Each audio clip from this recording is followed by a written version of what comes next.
6. Command Toga, SRS runway, auto thrust is blue. 80 knots, thrust set. 5500. Pre-burn. Rotate.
Sounds cold out here, chat.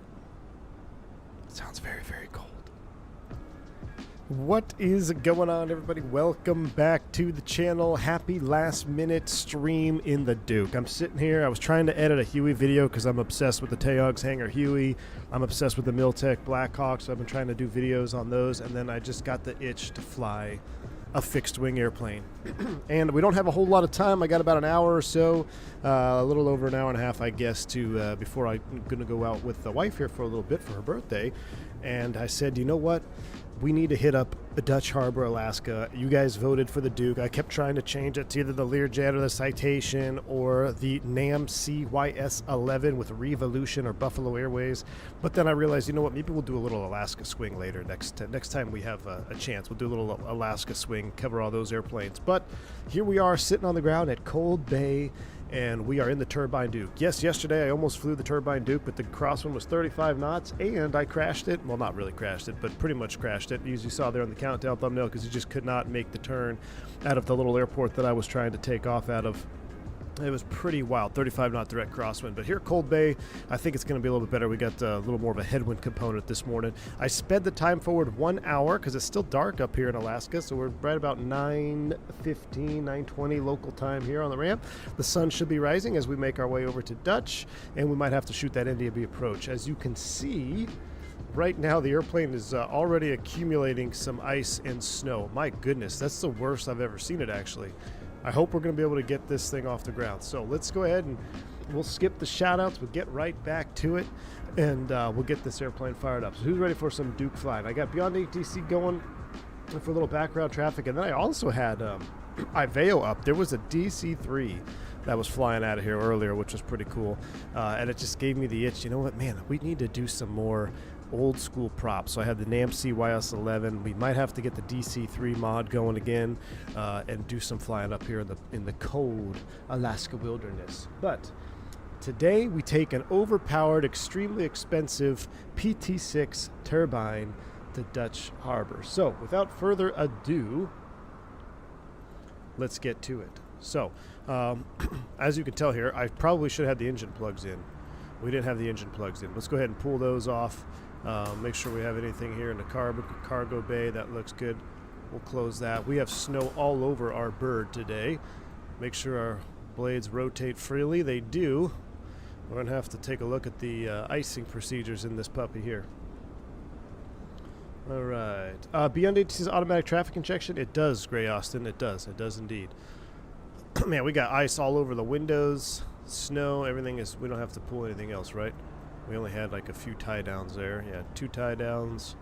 I think we're ready to go. Let's hop in and let's close up shop because it is chilly out there. I'm going to remove that because that's my yoke banging on that. We're going to close the door right away. Whew. Chilly. Is this test emergency? It's locked. I think we're closed and locked, right? Yes, we are. All right. Our beautiful bird, Alt F. Let's get the battery switch on. We'll turn this on here. We're going to get, I tell you what, why don't we do a couple things. Let's get the oil doors open. Ice deflectors, those need to be open as well. And I wanted to get the heat on, so we'll just spin them up. We'll get the engines rolling, and then we will. That way we get a nice warm up. Let's get the panel lighting on. Now we can turn off our flashlight. Nice, cozy little situation here. You can hear the doors opening up. What do we can take for payload? Let's do that while we have a minute. We're going to take a 530 with the KX-155 payload. We've got 2 passengers. Actually, we got a pretty good payload already set. We got 67 and 64 gallons worth of fuel. That all looks good. I think we'll keep it just as is. Right engine is not looking so hot, guys. Right engine is not looking so hot. We're going to leave it be for now. We have 2 apparent active failures, which we're going to have to discover what they are. I'm not sure what they are right now, but apparently there's 2 active failures. We're going to have to make sure we don't skip any of those checks. Billy B16, good to catch you live, everyone. Hey, my man, thank you so much. Appreciate you. Glad to have you here. Thanks for tuning in for a little last-minute stream. AJ Funari, my man, thank you so much for the $20 super chat. Happy birthday to Miss V1. Here's some extra money to get her an extra espresso martini. Just don't smack her on her butt and tell her that she looks good for her age. Otherwise, V1 HQ move to the chicken coop on Starlink. Indeed, man, indeed. Yeah, no, that's we won't get into her age, but yeah, we're going for a little. We're going dinner tonight, and we're also going out to lunch. So appreciate you, AJ Funari. Very kind. Thank you for that, my man. Let's go ahead and let's get this thing fired up here before we drain our battery, shall we? So we got the nav light on. Beacon is going to come up. So beacon and nav are on. Let's remove the throttle stop. We are going to be idle forward and cut off right there. Let's get this cam up. So we have our control cam. Wonderful. Actually, yeah, I guess that's the one we're going to use, huh? We'll use that one right there. Whataburger for lunch? No. No Whataburger for lunch. All right. I know it's cold outside, but we need to take a listen to the startup sounds. So here we go. I forget how to do this. Let's go ignition.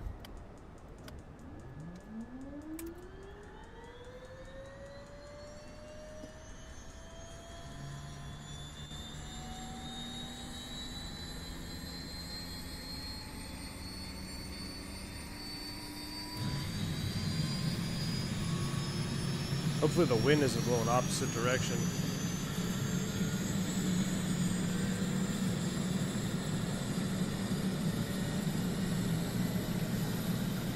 Start her off. Gen on.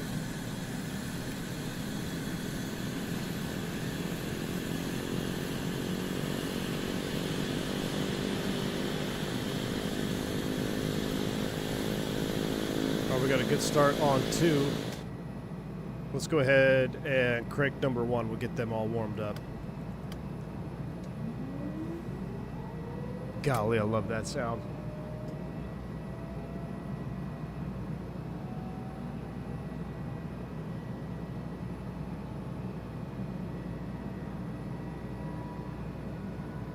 max motoring, fuel on.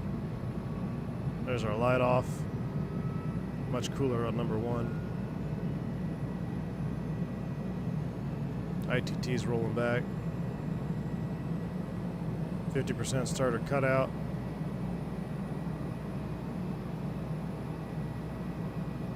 Engine stabilized, generator on, ignition off, avionics master, inverter, main. All right. Now we're cooking. Happy announcing I got my PPL yesterday. Who's that? Dalton. Thank you so much, man, for the 37 months of support. That's fantastic, dude. Congrats. Very, very happy to hear that, man. Enjoy the next. We got a next phase coming up too, but enjoy this one, man. Enjoy getting the PPL. That's probably the hardest one, my man. So huge congratulations on that. Very awesome, dude. Very, very awesome. I saw one peak there, AJ. I saw one peak. Are you on multiplayer? No, I am on. I'm actually on Iveo though. I have the. I did load in on Iveo. Just I'm doing Iveo testing runs here, proving runs. All right, we got engine stabilized. We need to get this thing heated up here. So I'm going to hide this yoke real quick. We're going to go manual heat, increase the temp, please. While we're looking at it, cabin altitude, we're going up to, we're going to get above a lot of the clouds. Also be on the ice. We're going to set 200. We'll probably get up to 190. So that is set right now. Vent blower to high. Manual heat is on. And we'll start warming up the cabin right now. With that done, let's tune Cold Bay Center and get a clearance for me here. November 357 Bravo Sierra on our way to Unalaska Airport.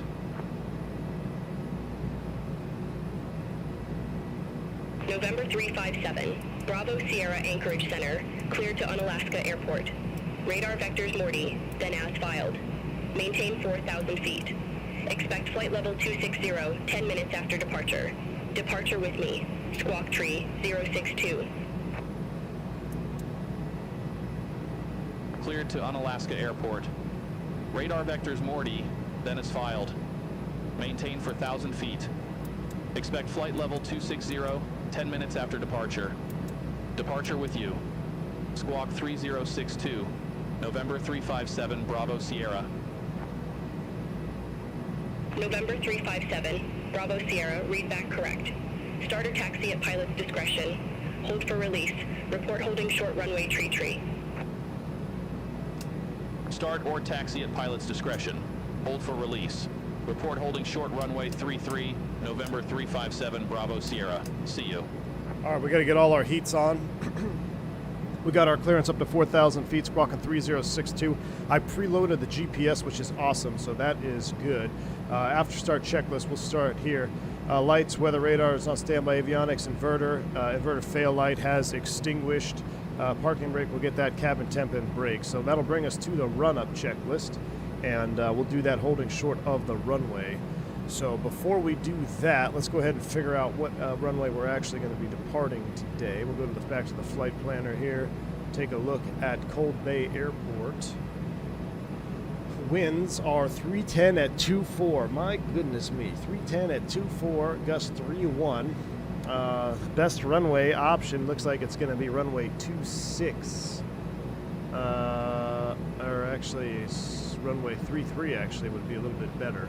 So runway 33, let's take a look at the airport diagram here, which is awesome. We're over here on the north apron, so we're going to hold short up there at Charlie, and then we have to do a back taxi to 33. We probably could depart off of Charlie, matter of fact. That's 10,000 feet. Yeah, we can do that. So let's go ahead and set the course line to 330, give us an idea. All right, 330 is set. CDI is in GPS mode. Heading will also be at 330. Our windows are frozen solid. I can't even see where we're going here. Our windows are frozen solid. Let's see if we can't get another light on here. Wing ice light. No, I don't want that. I wanted, got a floodlight down here. There we go. Alright, electric pitch trim is on. Flaps, that is set right there. Let's do a manual cycle of the boot.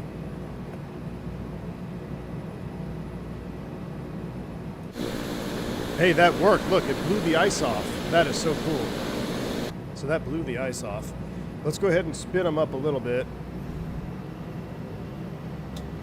I'm going to see if I can't taxi forward here.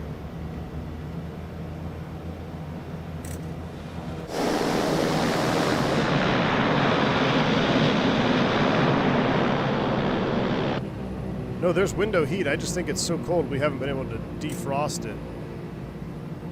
I can't see where we're going. Yeah, this is already starting out bad.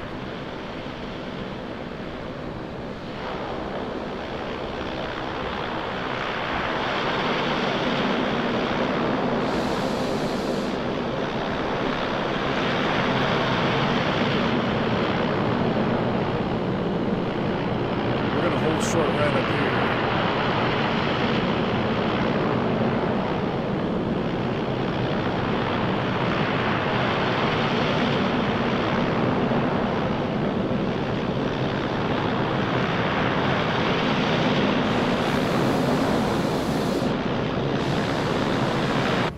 Yeah, this is 3-3 at Charlie, so we're good here. Let's go ahead and set the brake. We might have to take a look and see, are we actually getting our window heat? Yeah, it says it's working. Let's go ahead and do a run-up then. Let's go ahead and do a run-up checklist. If it's not cleared by the run-up checklist, then we might have more issues. So here we go. I'm going to do a full run of park brake set. Annunciators have been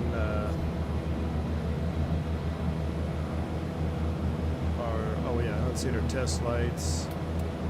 They're all there. Good. All right. Park brake, annunciators, rear compass, fuel selectors, crossfeed, wing pumps are on. Power levers 20-50 RPM. So let's run them up.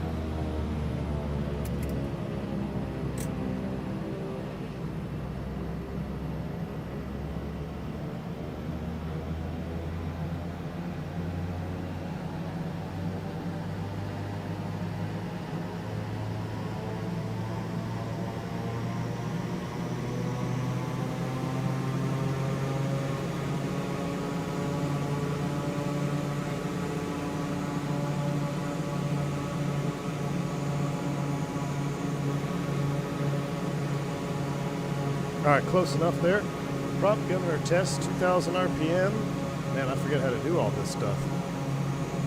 Prop governor is actually hidden behind this thing, isn't it? Yep, there we go, 1.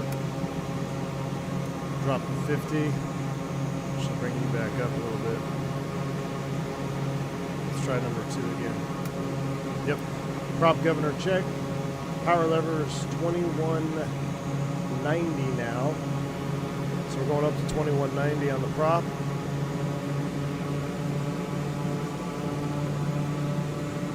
Oddly specific.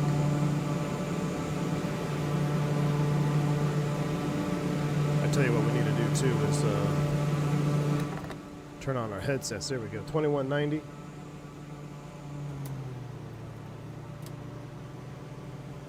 $1,500.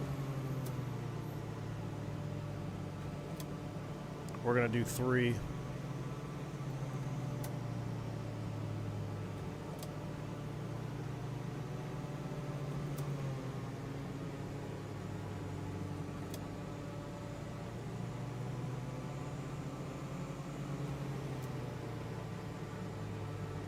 That's 2.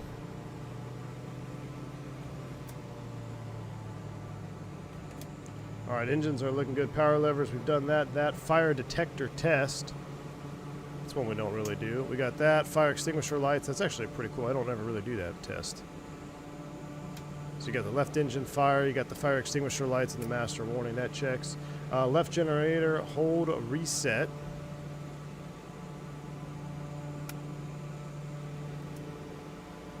Left generator load to 0. So it should see it drop to 0. There it is. We're looking right over here. The right gen picks up the load. Let's do the right generator. 0, left gen picks up the load. That looks good. Check, check. Right generator reset. Load sharing less than 40 amps in between the two, or approximately 40 amps. That's what we got. Power levers coming to idle.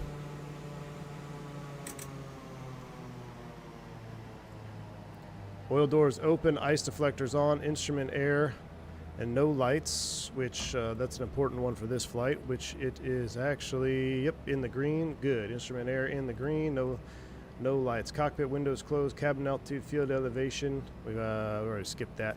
Cabin different. Oh, this is the pressurization test, which we're going to skip all of that. Ice door on. We've done that. Ice deflectors, prop heat, prop amps, windshield heat. Windshield volts 220 to 260 volts, which we do have our windshield volts, so it is working. Ammeters, we did test all that. Fuel vent heats are all on. Electric trim, we'll exercise that. My goodness, there's a lot. Exercise that. We'll test the autopilot and we'll set all that, and then we are ready before takeoff. We'll come back to all that. So, my goodness, we're still frosted up here pretty good. Let's take a look at the cabin. So right now the cabin is 74 degrees. I tell you what, let's pull on the defrosters are full open, right? Which one are these? Yeah, we're gonna go full open there, and then that's pressurization air. We'll turn the co-pilot pull to on, right? Yeah, we'll get the co-pilot air on. We got the defrosters running at full power, pretty much. It's 74 degrees. Let's see if we can't increase that heat a little bit more to help our windows melt a little bit faster. So we got the heaters going full open now. Keep these in the idle detent right there.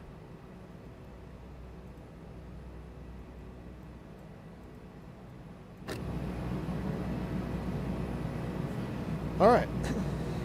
Just joining, but this looks spicy. Definitely indeed. Mr. Sat, what's up, man? Good to see you. Might end up like the stream start thumbnail. We sure might, dude. I tell you what, I'm definitely a little bit concerned. At least our boots are working. Let's check everything else. Fuel flows are all looking good. ITT, engines.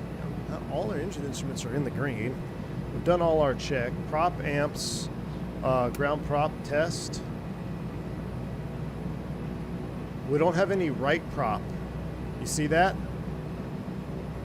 Why don't we have any right prop amps on the right gen? What if I turn that generator off and run the same test? I wonder if our failure is our right prop. They cycle? Do I keep holding it?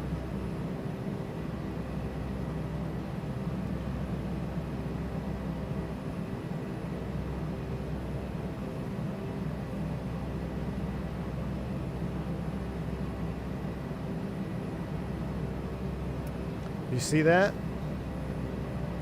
I bet we have a right prop icing problem. Let's take a look.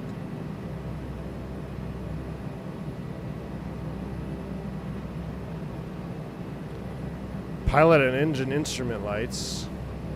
Left aux pump. Well, we don't need any one of those, so we don't have that. I guess it is fine.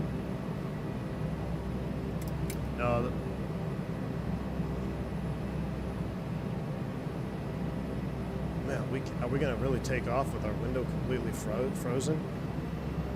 Let me do one more full power run up here.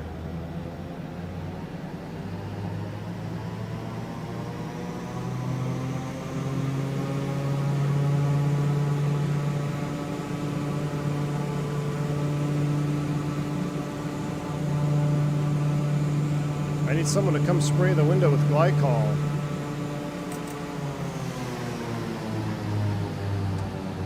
I can kind of see a little bit now, to be honest with you. Should we just take off? We're going to take off without it. Oh, that's a good point, Elena. Turn the left one off? Oh, yeah, duh. There we go. There's the right. Yep. All right, good. So we got what we need. Let's go ahead and run more cycle of the ice. We got a boot there, that boot light. All right, let's go. Let's tell them we're ready to go. Screw it. We're going, Chad. We're going. We ain't got time. Hit the like button if you want us to just go now. Let's do it. November Barry sealing this. We don't have time to sit and wait for short of defrost. 33, holding for release. I'll throw you on altitude mode. November 357, Bravo Sierra. Released for departure. Clearance void if not off by 1900 Zulu. If not off by 1900 Zulu, contact. No later than 1910 Zulu. Time now 1840 Zulu. Frequency change approved. Released for departure, November 357, Bravo Sierra. All right, let's go.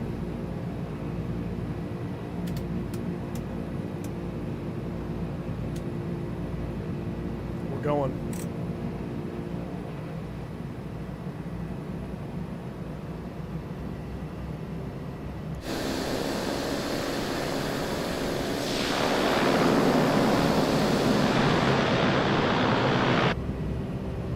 At least we could see just about, yeah, just enough. I mean, we were sitting there before the stream started, and it was getting pretty icy. All right, we're going to just go ahead and blast off in this direction. We're going to have a pretty good crosswind here. Left aileron. Oh, what I would do for Nick if Black Square to bring over his King Air. I know, man. Nick Oatmeal. Hopefully in the future, man. Hopefully in the future, Nick Oatmeal. Hey, look, look, look, look. Look at that. Our icing has completed. We got it. Now we can see where we're going. All right, let's go. 805 max ITT.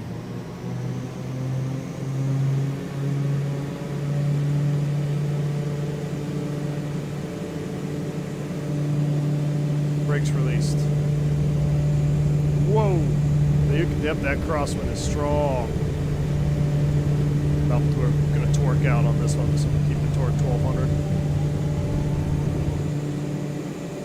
Wow. Freaking love the Duke.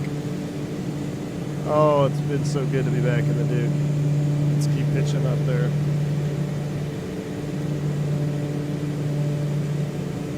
Gonna maintain 140. Headset's coming on. Make it a little louder with the headset on, right? Thought I could. I thought there was a little secret scroll spot here. That's alright. Keep pitching for 140. Call them airborne. And departure November 357 Bravo Sierra 2100, climbing 4000.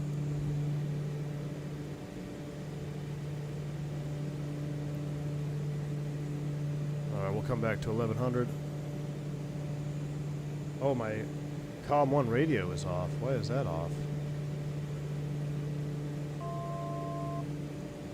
I'll have Jeff call him. 3 for Anchorage 2. Center, November 357, Bravo Sierra, 3200.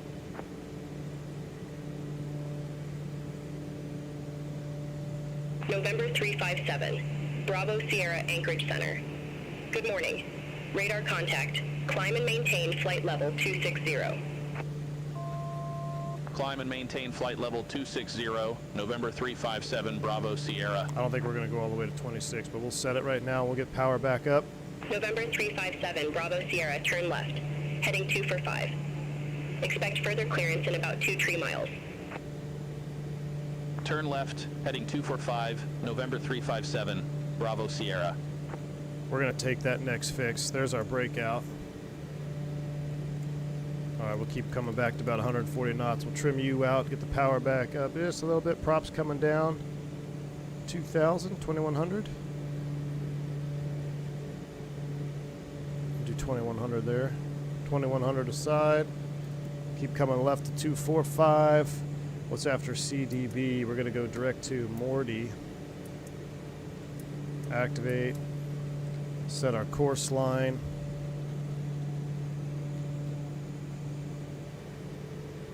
Check our pressurization.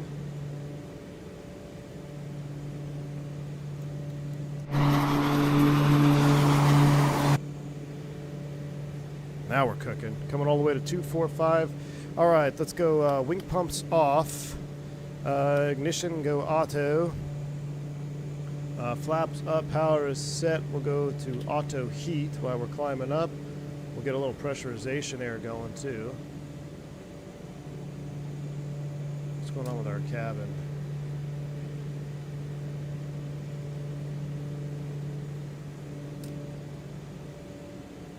Leave that. I know if that was in dump or not. All right, coming left. All right, after takeoff checklist. Max continuous. Ignition auto off, oil doors, props, power, ice deflectors, cabin mode. We'll leave everything open for right now. 9.4 for 26.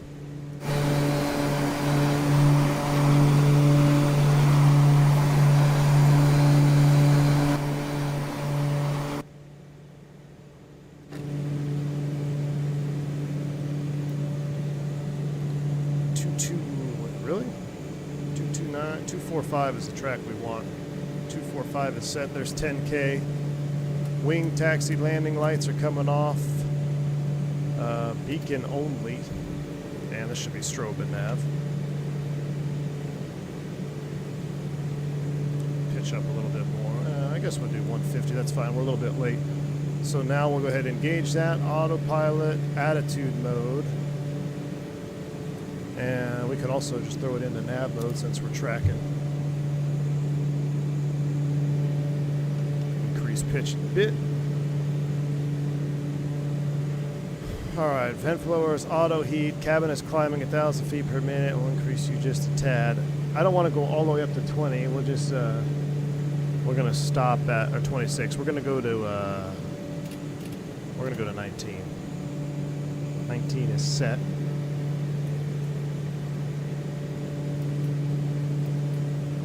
Seeing anything on the radar. I'm going to turn off this dome light up here. I swear there was a, or was that, oh there it is. There we go. So I can have my noise abatement or noise canceling headphones on, but just a little bit of extra.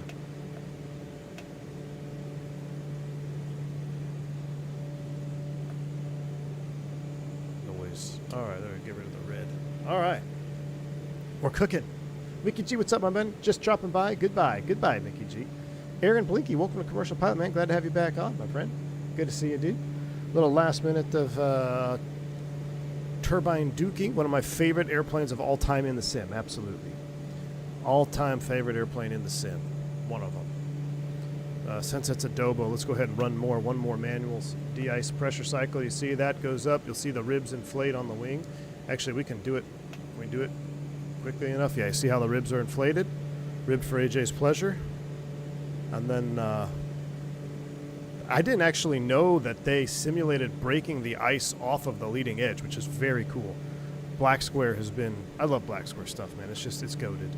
It's absolutely goated. Continue to climb. We'll get that torque back up there a little more. Keep our climb rate going.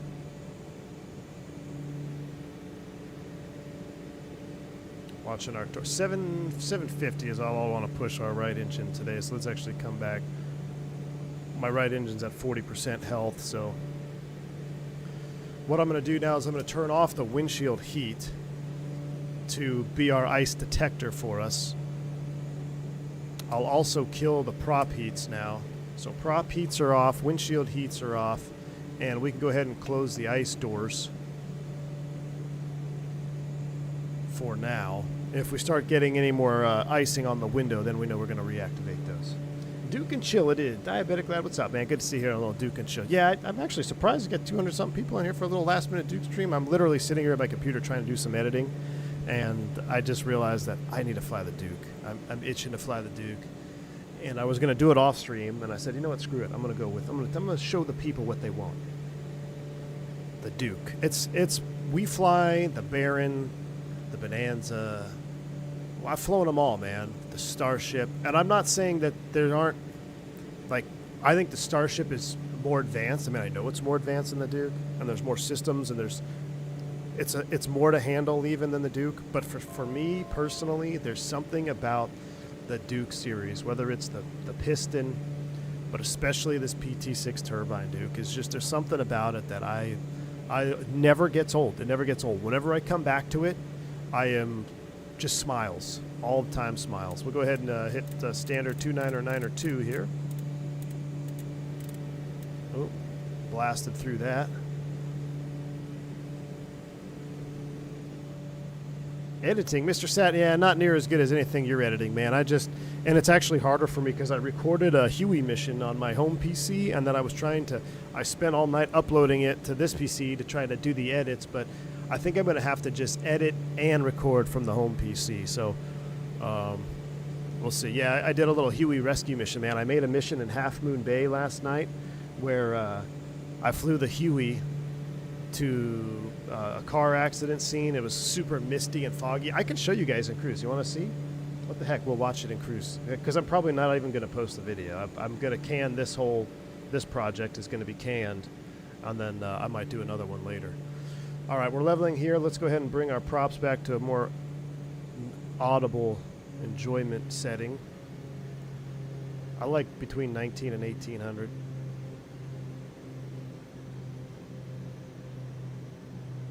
Let's do quiet cruise today since we're Duke and chill. Let's do 1850 on the prop.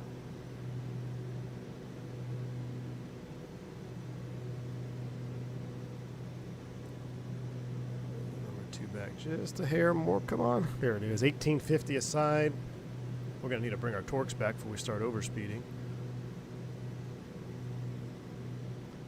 We're fighting a pretty good headwind.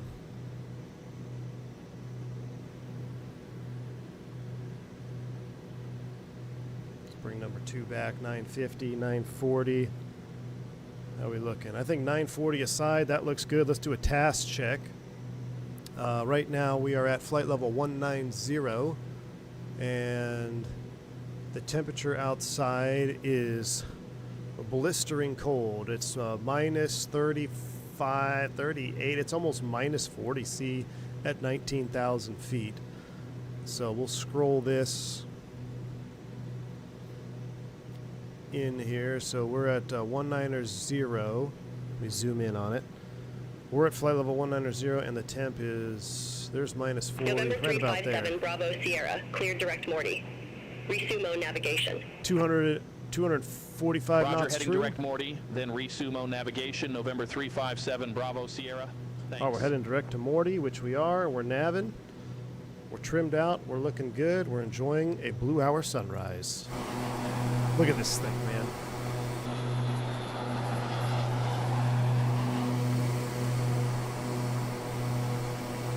Love the Duke. I absolutely love this Duke. Is the edit like a Modern Warfare 2 no-scope edit? No. Too bad they'll can you for a Fortunate Son. I know, Dandrini. No Fortunate Son allowed. No Fortunate Son. The flight director guide off on purpose just joined. Yes, Sawyer. Yeah, you don't have to run the flight director. You absolutely can. You know, you can run it. I have mixed feelings about how I use flight directors now. You have to remember, the last 10 years of my life, I have been trained and ingrained to when the flight director is on, you follow the flight director in the Airbus, right? Because there's times when you need to turn the flight director off, and you won't because you don't want to follow it. But if the flight director's on, I am trained to attempt to follow it. Now, back in my GA days, or freight specifically, when I was flying large pistons and turbines, twin turbine piston, or how about that for a twin turbine piston aircraft? Turbines and twin pistons, I would use the flight director, but a lot of times I'd fly through the flight directors. The autopilots on these birds, sometimes they're definitely not as precise as something like the Airbus, and you fly through it a little bit more, and I don't want to train myself to ignore the flight director. So I like to just shut it off, and then, you know, we can turn it on now, which is fine. But a lot of times I found myself flying through the flight director until I put the airplane where I wanted it and waited for the flight director to catch up. So I'm totally fine keeping it off. Plus, it's also good to get away from the flight director. If you fly the flight director a lot, good training. Do flight director off takeoffs. Heck, even in the Airbus you can do them. 7.3 you can do them. You know, get back to the pitch and power, right? Where are you putting that attitude indicator? Where's your pitch setting? What's your power setting? The fundamentals of flight, right? Too bad you... Oh, I already said that one. Yep. I'm not really sure, but I feel like the Duke is just a bit too much for a flight school to maintain. It might be wrong. Yeah, for a flight school, it's going to be a bit much, man. The Duke is a luxury. It's definitely a luxury aircraft. And the Turbine Duke is an aircraft that is just... you have more money than you know what to do with, so you do the turbine conversion.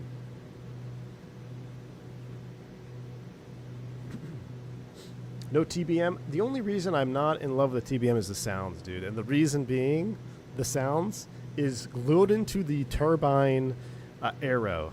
Or is it the arrow? Not the arrow, excuse me. The, oh oh my gosh, what is it? Bonanza and the, yeah, the Bonanza, Turbine Bonanza. The Turbine Bonanza is my new TBM. I absolutely love that. I almost flew that today as well. Turbine Bonanza, the Barons, they're all amazing, man. They're all amazing. Just Flight is the top tier, in my opinion, GA aircraft. I know there's a lot of you that love the A2A stuff as well. I have it. I flew the native A2A Comanche around for a test flight the other day. It's good, man. I'm not, it doesn't give me the same feeling as the Dukes. I don't know why. I think a lot of it has to do with the sounds in the A2A Comanche, because the model now looks great. That flight model feels pretty good. I really don't have anything against it. Like, there's nothing glaring in the A2A Comanche that I don't like, other than the sounds. And I do appreciate the cylinder maintenance of the A2A stuff. I think that's really cool. It does have that over the Dukes. You know, you're maintaining your own cylinders and stuff. Each cylinder has got its own thermal properties and whatnot. But I honestly think the package deal with the Duke, with the sound, is more immersive to me. And maybe that has something to do with the fact that maybe I'm not super into the Comanche airplane as an airplane. Like, it never really did it for me. Maybe if A2A did a King Air, I'd have a completely different feeling. But it's just my personal preference, man. Comanche is great, but there's a fact, it's just Comanche. Comanches aren't special, but the add-on itself is, if it makes sense. Absolutely makes sense, Zach. Absolutely. Absolutely. This is going to be a beautiful, look at that. This is going to be a beautiful flight. Hopefully we'll see the sun rise before we start down.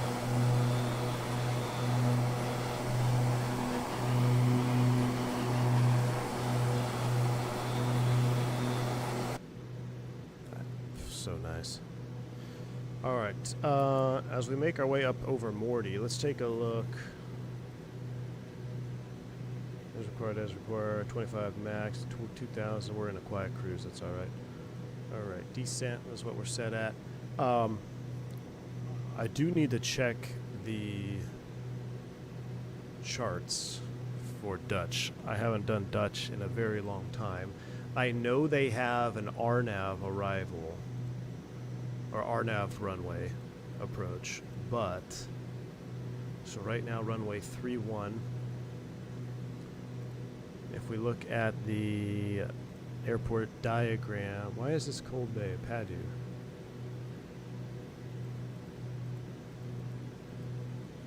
For 3-1.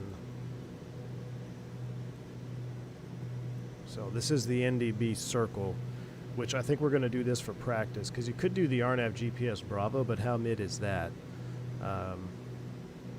I haven't done an NDB approach in a very long time. So what we're going to do is we're going to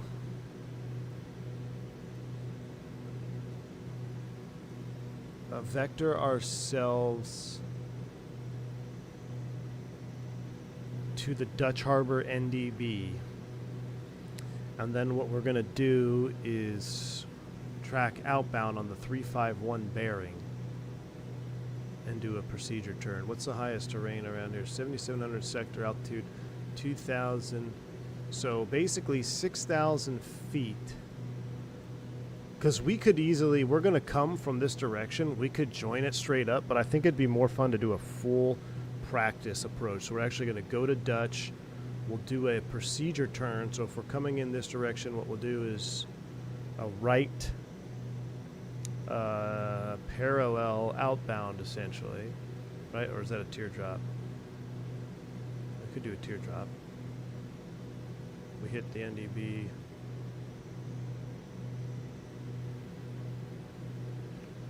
We'll just stay on the protected side. So we'll hit the NDB, then we'll turn 270 to go back outbound, 171, 351 outbound.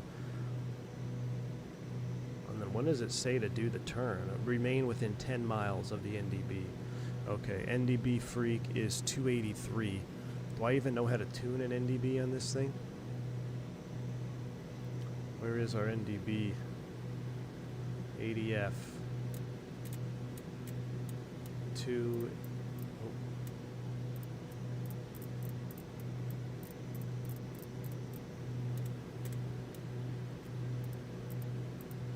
83. Yep, we just got it. I saw the needle flip. We'll throw YouTube. Yep, look at that. There's our NDB. I'm going to keep this one off for training purposes, but we're already picking up the NDB2 Dutch right now. See how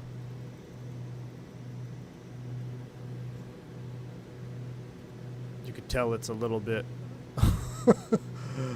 we got a little bit of stiction going on there in the old NDB gauge. That's great.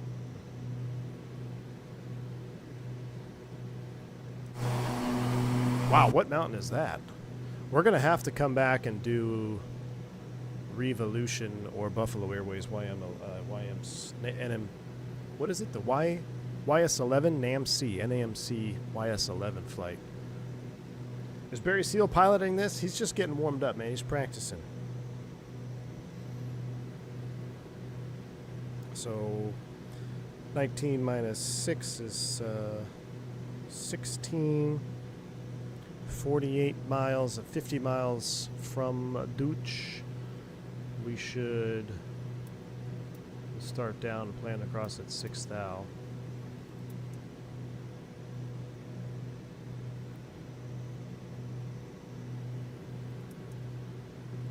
And we could actually load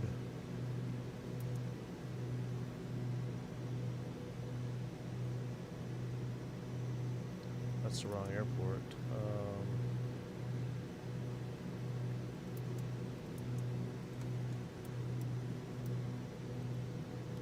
PADU NDB Alpha from Dutch.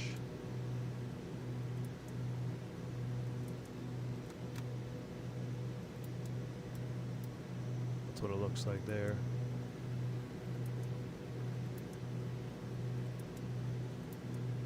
We'll just load it.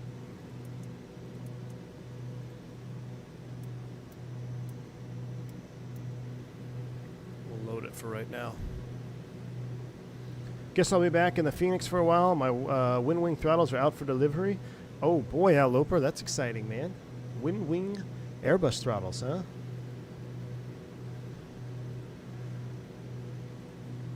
I just saw XP had some wind wing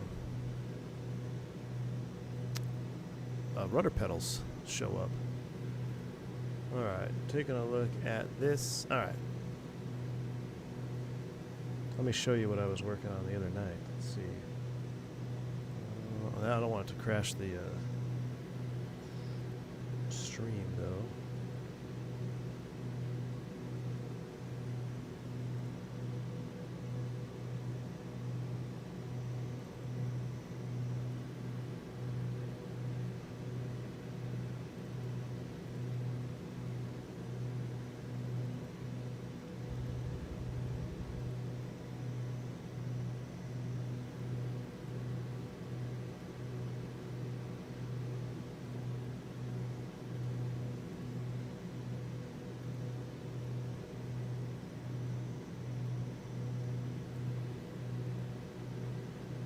Yes, yes, take a listen to that freaking Huey sound right there.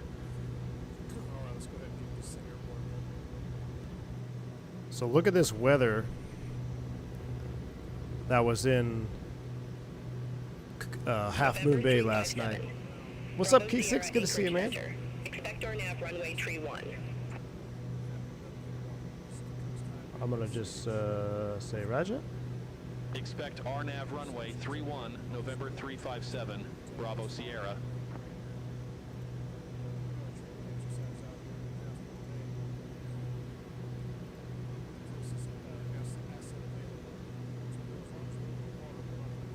Hold on, let me turn this down. Once we get up here a little bit closer, it might get a little bit sporty. We got some high terrain and some cliff walls placed to. So here's the, look at this weather, man. Listen to that thump, thump, thump. Can you hear it? I'll see if I can turn up the media sound player. That's all the way up. The sounds in the Taog hangar. So this is what triggered this whole thing. I loaded my DCS last night for the first time in years, Nabil. DCS UH-1 Huey I loaded in. The Huey. See the lights off the right. is the graphics on the Huey is so old and dated. And I said, okay, I'm going to check the flight model. I took it off. I flew around. And I'm going to be honest with you, man. I have a hardcore helo setup on my home PC. I've got the collective cyclic. My rudder pedals aren't the best. I have I have my good pedals here at the HQ. But I took it off. I flew around. I'm like, okay, it is much more challenging to fly, at least in my mind, right? In my mind, I always thought, yeah, the DCS Huey is way more challenging to fly than anything in Microsoft Flight Sim. So I took it off. I did some pattern work in it. I flew it around. And I'm like, okay, let me load up the Taog's hangar. Now, I want to be clear. There's a difference between the Taog's hangar payware Huey and the freeware Huey that is in Stranger Things. The Taog's hangar is much more advanced with its own custom flight model than the freeware one that comes in Stranger Things. So I loaded up the Taog's hangar Huey, and immediately I was impressed by the graphics, right? Coming from from DCS, seeing the graphics of this bird here, the cockpit, the shaking. All right, okay, it's definitely got that. The sounds, definitely better, way better in Microsoft. I go to take off the Taog hangar Huey, and I'm like, it's actually pretty good. I mean, I'm not going to say the flight model is 100% like I'd have never flown a Huey. I'm just going to compare them to each other. If DCS flight model is the standard for the Huey, the Taog's hangar flight model is like 90%. Now, what I was pleasantly surprised at, I take off the Taog hangar, I'm flying around, and I noticed that the cyclic movements will affect the transmission, or the torque pressure, rather. Is the torque pressure, that gauge right there next to your temp gauge, like the real thing. And after a couple... Bravo Sierra, contact Anchorage Center 121.4. After a couple of laps in the pattern, I noticed that I was actually abusing the engine, and I got a chip detect light and transmission oil hot light. And I'm actually going to can Beyond ATC for this approach here, so there's not going to be any traffic going into Cold Bay or Padua anyway. I was actually really impressed with what I saw. I continued to test it to see what would happen if I could damage the engine. I was running it a little bit harder than you would normally, and sure enough, I got the low RPM light, chip detect came on steady. I had a transmission oil high temp, and I had to do a pseudo auto rotation. I still had some power to put it down, but the engine actually got damaged to the point where I couldn't fly it anymore. So when I saw that, I'm like, okay, I'm gonna fly it more, be real serious about it. And I had fun, man. I flew it all night long. I was making missions as you can see here, I was making missions in the Miltech mission hub. And it's honestly a really good helicopter for Microsoft 2024. It's almost like, in a weird comparison way, like we were just talking about the Comanche versus the Duke. Yeah, DCS, there's a little bit more in the flight model that you can do in DCS that I think appears to be a little bit more realistic, especially when it comes around hovering. It almost seems like more of a balancing act. I'm much more on the anti-torque pedals in DCS than I am in Microsoft, but the Microsoft package of the graphics, the sounds, and just having the whole world to fly in with missions like this here. I can see I'm responding to a crash here. This was a multi-vehicle crash accident mission that I made. I just like, this is it. I mean, I almost don't even need DCS Huey now. And I was really, really impressed with how this Taog Huey used. We're using Airbus stick. No, I actually have a Hawk 60 collective from Virpil, and I'm using my Brunner. I have a Brunner force feedback stick with a Warthog grip on it that I use for the cyclic, and I can set it just like the real cyclic. So in helicopters, in the Huey especially, to my understanding, the Huey cyclic works like when you set the position, it stays there. Essentially, right? It's kind of held in position, and then there's force trim, and we can get in on all that stuff too. Force trim is definitely much more user friendly when you have a spring loaded stick to zero. But with the cyclic setup that I have with my base, the Brunner base, I don't even need to use force trim. You set the cyclic where you want it, and it stays there. I can make a profile for the Moza I just have to take time to do it. I haven't messed around with it. You can see here I almost VRS'd. Look at this, almost VRS'd. Just caught it. Just in time. I was coming in too hot. And I mean, I'm pretty. It's not as stable as I would have hoped I was, and I think I'm a decent Huey pilot in DCS. And I was impressed with how squirrely I was in Microsoft, because I was like, yeah, I actually need to fly this. I need to be a little bit more sensitive on the controls. I had a hover taxi in here,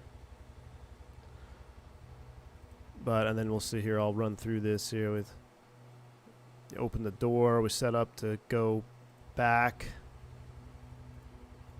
Let's take a listen to the sound real quick. Watch it. Man, that's tight. All right, up. Duke 6 our way.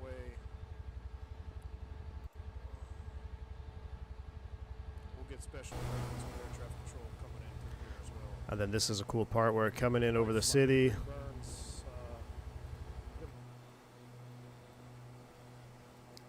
And then we fly right in over SFO. Here's the Coast Guard station at SFO where we're going to deliver the patient. I actually botched my first landing attempt, had to go around and set her down and complete the mission here. But that's what I did last night. Been messing with it. So I would love to be able to do Huey flying on stream live for you guys, but I really need to get my a helicopter set up here then if I'm going to do that, because it's so much more enjoyable to fly with a proper helo setup. Once you fly with the collective, you don't want to fly with anything else. Alberto D, my man, what's going on, dude? Good to see you. Radbrad, I dipped my toes in the Teog Huey with plenty of assistances. Once I got my AB9 and Pimax Crystal, I'm ripping the Band-Aid off. Absolutely, Radbrad. I tell you what, I think I actually have a Moza profile, because we flew the Teog Huey in 2020 with the Moza AB9 one time on stream. I think I have a profile for it, but I would like to mess with it again. The only problem is I can't fly Hueys here because my AB9 is on the left side, my FMC is on the right. I might have to switch them. Completely. This is a beautiful view right here. For the sake of time, let's go flight plan. Let's go direct to the NDV now. 19 minutes.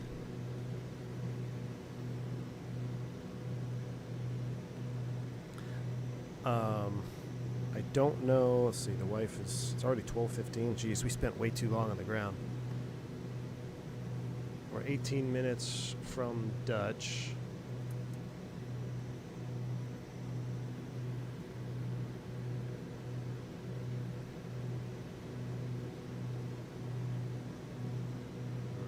I'm trying to see if I can be done by 12:30. It's going to be tight. Am I chilly up here? Are we chilly? Oh, yeah. Why is it so cold? Let's get some more pressurization air going. Where is the... Oh, right there. 48 degrees. My goodness. I'm surprised you guys took so long to yell at me. MH60 FMC? No, there's no...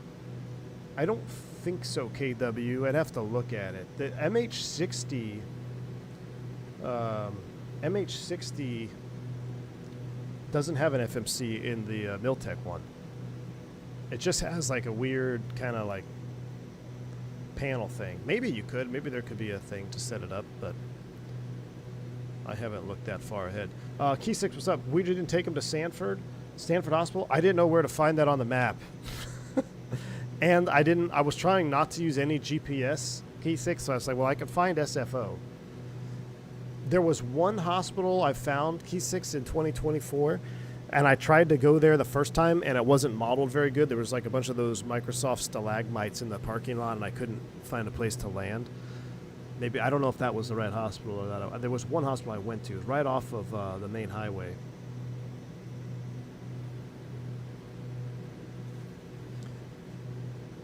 You sold me, gonna fire up the tail hangar. I tell you what, Flight Sim guy, there's something special about it. like the Dukes, the Tayog Huey, it just has an it factor. You know, there's certain airplanes or certain modules that come out, and whether or not you know they're the most advanced system-wise thing out there, somehow the developer captures that it factor. The Duke's got it. All the Black Square stuff has it. The Tayog hangar has it. What are some other fun it factor airplanes?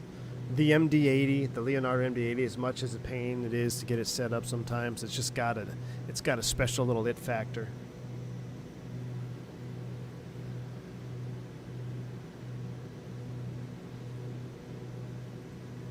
How do you sim? I forgot how to sim rate. Does this thing sim rate? I actually don't even know if this thing sim rates. All right, we're coming up on 50 miles, so I'm going to go ahead and select attitude hold. And we're going to start pitching you down just a little bit. And I'm going to pull a little bit of power off. F28 torque. Yeah, F28 has it too. Yep.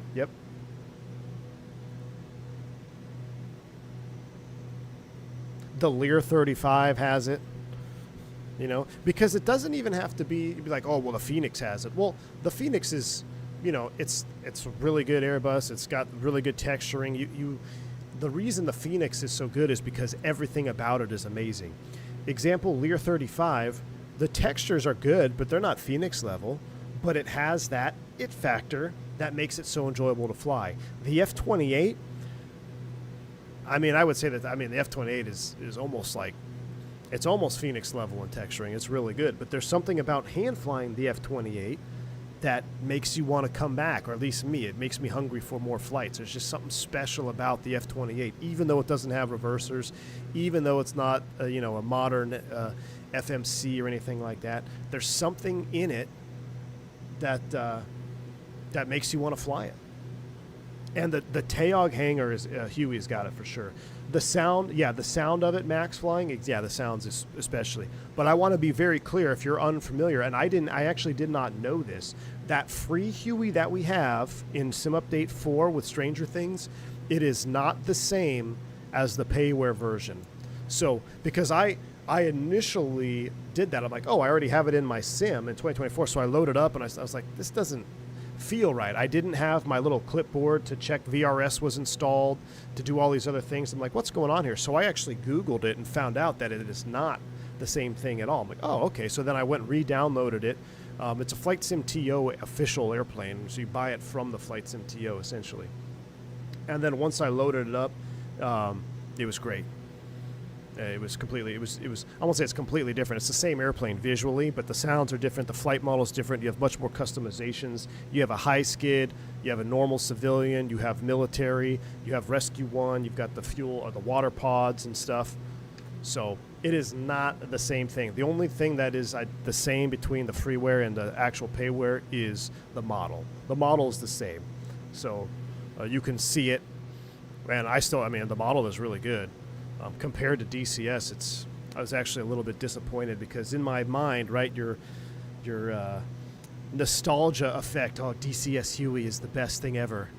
And that's how I feel about it. And then I loaded into it yesterday, and I'm like, this is really showing its age. And I loaded into the Tayogs, and the dash is shaking, and they got really good gauges. I love it. You're more excited for the F70, F100? Yeah, Turks, I'm super excited for both of those. Absolutely. Twist Op, yep. You're gonna go check the payware. Yeah, I highly recommend you check it out, man. It's if you even remotely like the free one from Stranger Things, then yeah, you'll really like the other one. On their site, payware is for 2020. Oscar, I'm not sure if what it says on their site, but I know it's 100%. It works completely in 2024. I bought it in 2020, and then I went back to the Flight Sim TO and I logged in. And I just said re-download, and it works in 2024.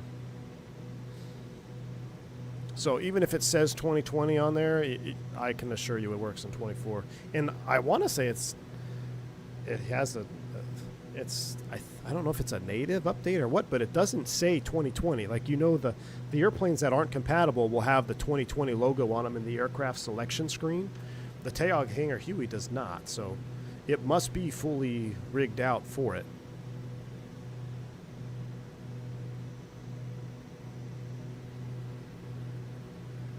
All right, coming down, we're going to be landing sea level. We may not have time to shoot the full procedure. 13 minutes. We might have to go straight in on this one. So we might just have to join the final bearing 171 inbound.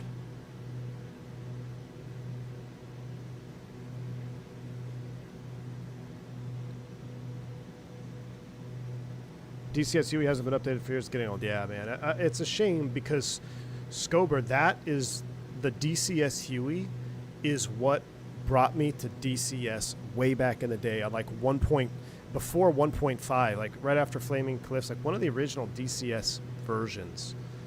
The only reason I even discovered DCS was because of the Huey. I was trying to find, man, the Huey's my favorite helicopter of all time. Yeah, without question. I mean, there's a couple other cool ones, like I think the Cobra is really cool. But the Huey, for me, just, there's something about it that's my favorite helicopter of all time. And so I'm trying to find what has a good Huey, and I found out DCS does. And that opened the rabbit hole. DCS Huey, man. I did all the campaign missions in DCS with the Huey, and then after I realized that there was an autopilot mode in DCS, so I'm literally, you know, sweating, flying with my X-52, trying to hold the helicopter in trim for the entire, some of those campaign missions are an hour plus long. But yeah, that was the can of worms that opened my DCS addiction. Did you know DCS model is based off the 3-view drawing of the Bell 205 Flightman that does not have a tail boom drawn to skillet? Really? I did not. Interesting.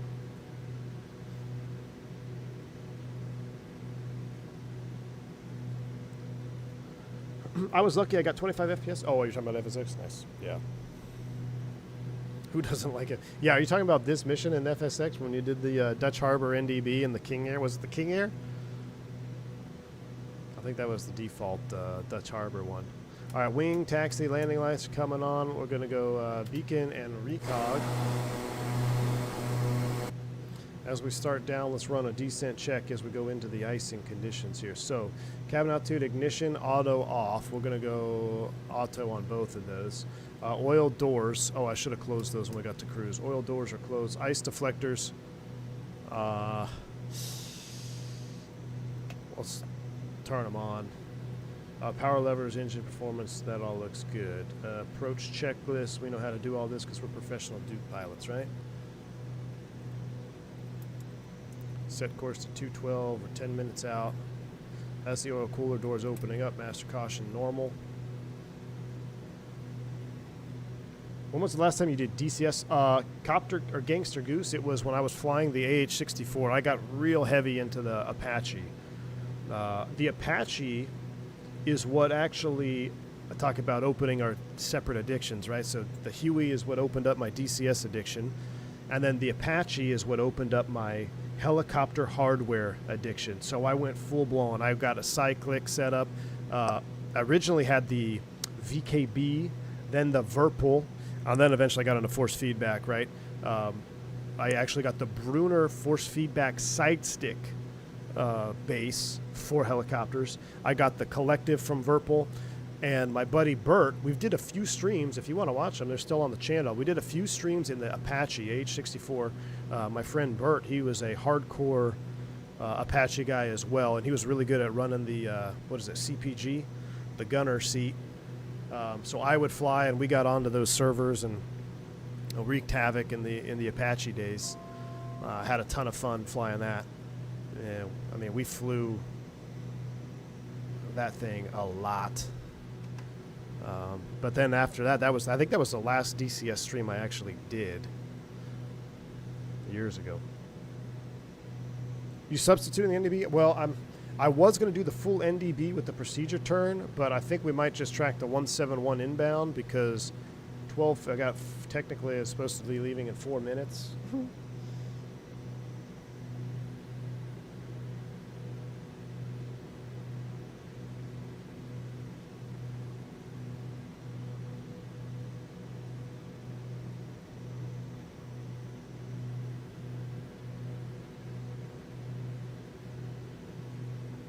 Trying to see how long it takes. All right, we're level 6 now. Keep the power coming up.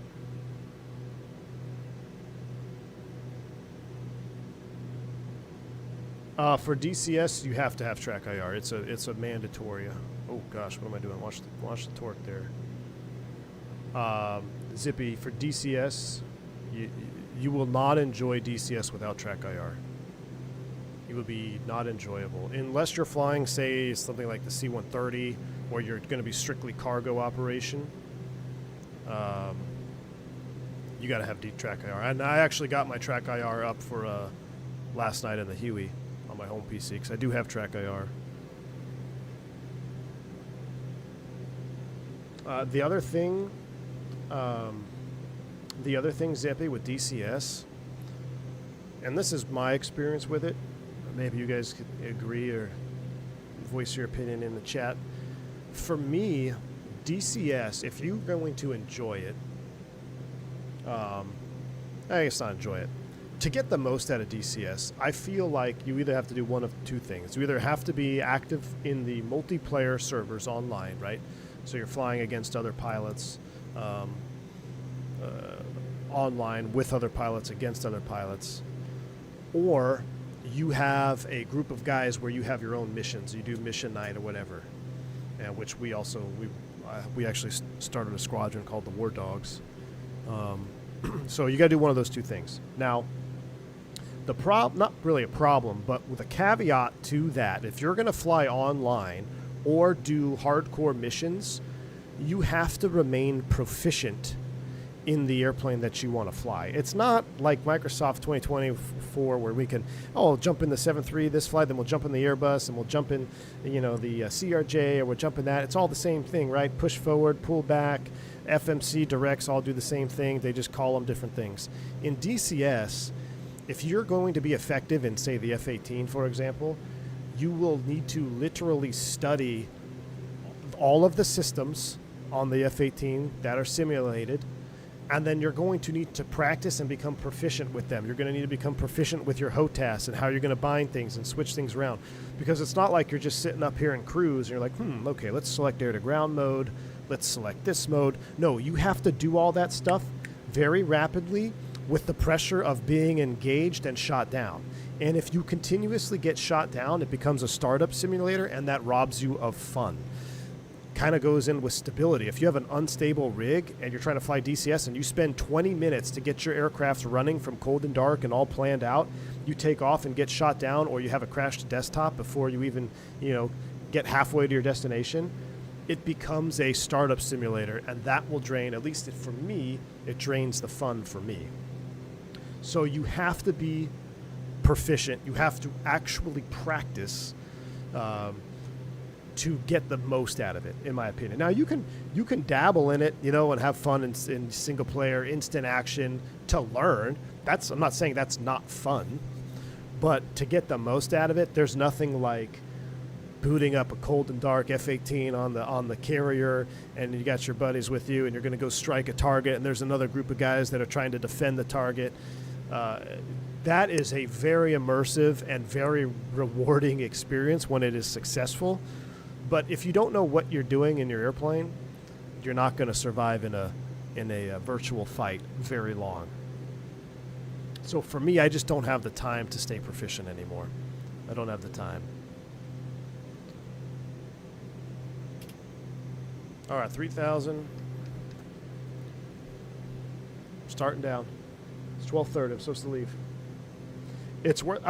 Blind Flag 85. It's worth becoming a main sim. Yeah, I'm not saying it's not worth it. If you have the time for that, shoot. It's incredible. The flight model in DCS is unrivaled. There is not another sim out there that has a better flight model, I guess, base, because you can You can just test it by flying a warbird or something and start doing some really hard maneuvers with the warbird. You feel the buffeting, you see the buffeting, the stall characteristics, stall spin, aircraft damage is all simulated. It's an incredible platform for detailed aerodynamics. It really is.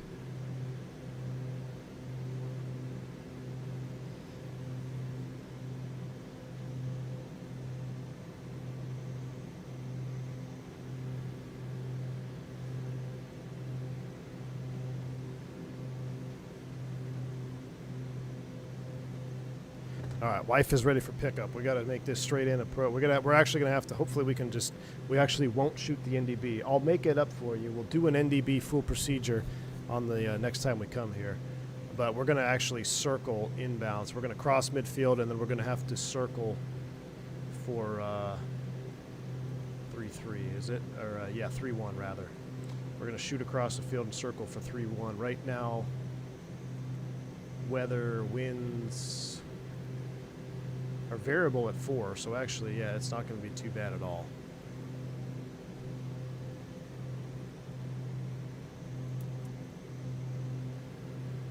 It should be, I think, Dutch Harbor right around this bay here. We'll get flight recorder up. We'll do one replay.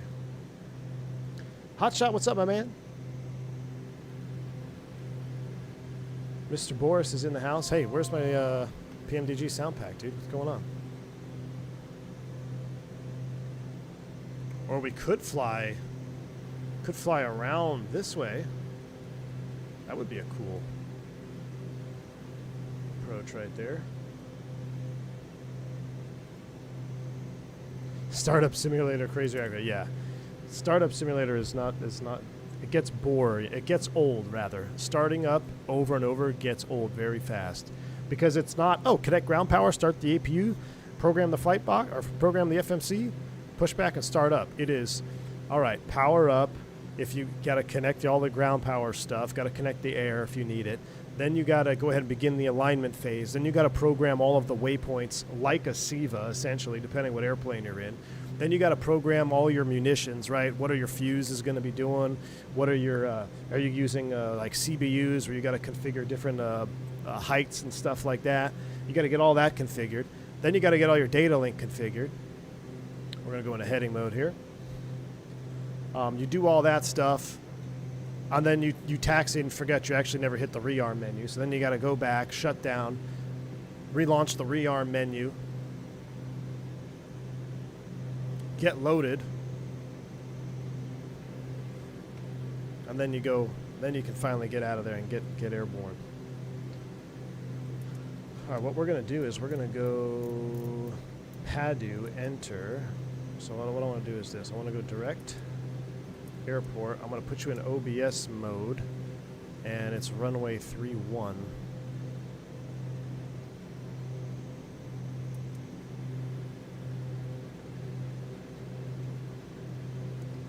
Should be right around the corner here.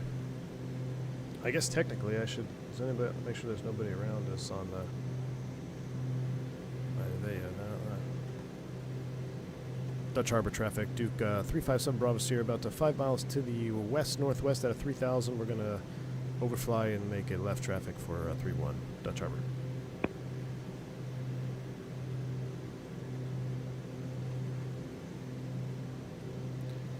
All right, power's coming back, autopilot's coming off, flight director's going away.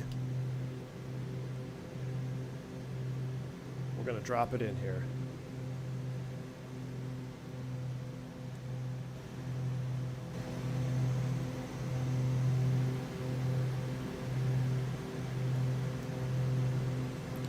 Too much there on the power reduction. That's the ignition coming back. Man, yesterday was it was blowing in here really wild.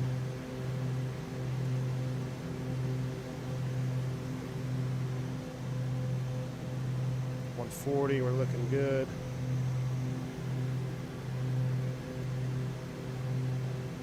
On the white arc, let's get flaps approach, a little forward trim, really start slowing down here. Yeah, we're going to just make a nice little circle. Start running those props up a little bit. Throw the ignition on.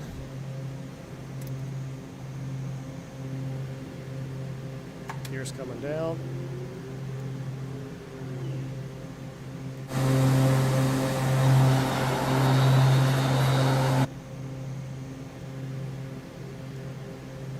Gonna kind of, wow, it's a beautiful morning. This is real weather. This was not like this yesterday. Yesterday was blowing 35 knots right to left right here.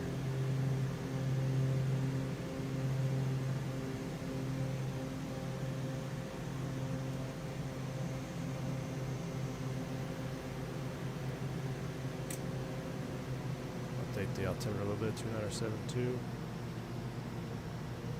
Watch that speed right at 100 knots. Nice tight turn. I don't know why that second view is down there.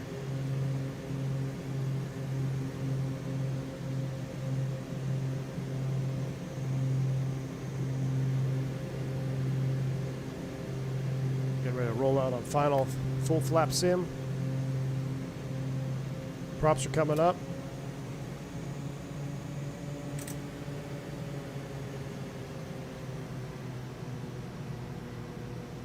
Blowing a little off there. Oh, Miss V1 birthday girl's in the chat. That's right, we're on final right now. 100 knots.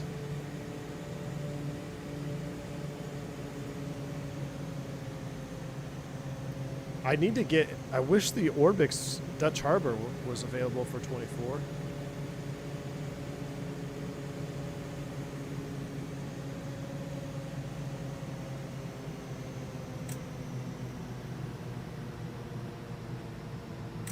Round it out, just let her bleed off. Be nice to our Duke. Oh.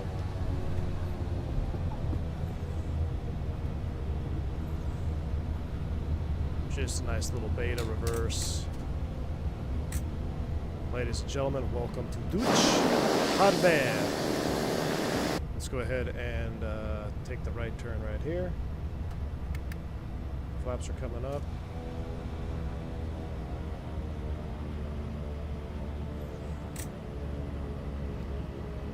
Dump you.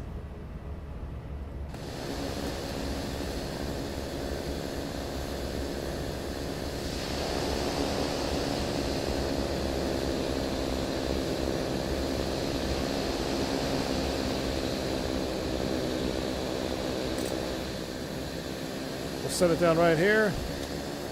Brakes are set. And we're going to take a look at the replay because I don't want to shut it down. We get one replay. So you get one replay. I got to go. Recording is stopped. The replay's coming up. Sails coming on. I'm getting out of here. Enjoy the Dutch Harbor approach. Do apologize that it was a quick swing today, but like I said, I wasn't going to stream. 82 feet per minute on Volanta. 82 feet per minute. I'll take that. 1.1 G. Winds 274 at 1.2 according to Volanta on touchdown. So I'm going to take the wife out to birthday lunch. You guys enjoy the rest of your afternoon. Enjoy the Dutch Harbor Circle 3-1. Next time we come in here, we're going to fly the YS-11, and we're going to do it NDB full procedure. All right, NDB full procedure. We'll go midfield. We'll do the push the tail, pin the tail, whatever it is on the ADF receiver. Hope you guys enjoy the rest of your day. I'm V1. Stay safe, stay healthy. See you.